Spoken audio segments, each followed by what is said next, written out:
हमेशा की तरह मैं रात को अपने कमरे में सो रही थी। मैं बहुत गहरी नींद में सो रही थी। अचानक से 2 बजे दरवाजे से आवाज़ आई।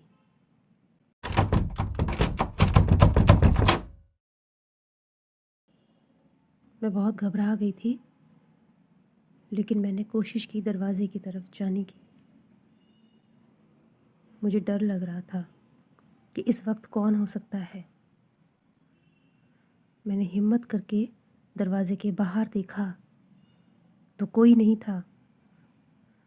मैंने सोचा शायद मेरा सपना होगा और मैं वापस अपने बेड पर सो गई। अचानक से फिर 4:21 पर खिड़की से आवाज़ आई। मैंने लाइट ऑन की और खिड़की की तरफ देखा तो लाल रंग से स्माइल लिखा हुआ था। मैंने फ़ोन करने की कोशिश की तो मेरे फ़ोन पर एक टेक्स्ट आया था, I told you to smile. मैं बहुत घबरा गई और मैं भागकर ये बात अपने पड़ोसी को बताने चली गई।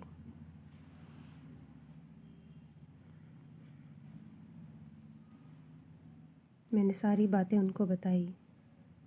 मेरे पड़ोसियों ने पुलिस को अपने घर बुलाया। ये घटना कहाँ हुई है, हमें बताएंगे आप?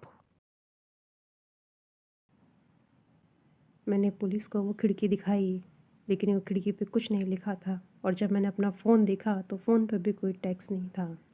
पुलिस वालों ने कहा हमारे पास कोई सबूत नहीं है, शायद आपको कोई गलतफहमी हुई है या कोई सपना आया होगा। अगले दिन मैंने अपने घर पे एक कैमरा लगाया, क्योंकि मैं कुछ कर ही नहीं सकती थी। कैमरा ऑन करके मैं रोज़ की तरह सोने चली गई।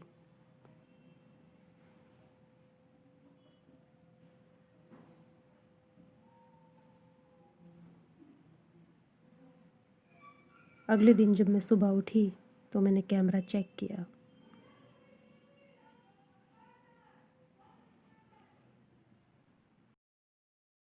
लेकिन जो मैंने देखा, मेरे पैरों तले ज़मीन खिसक गई।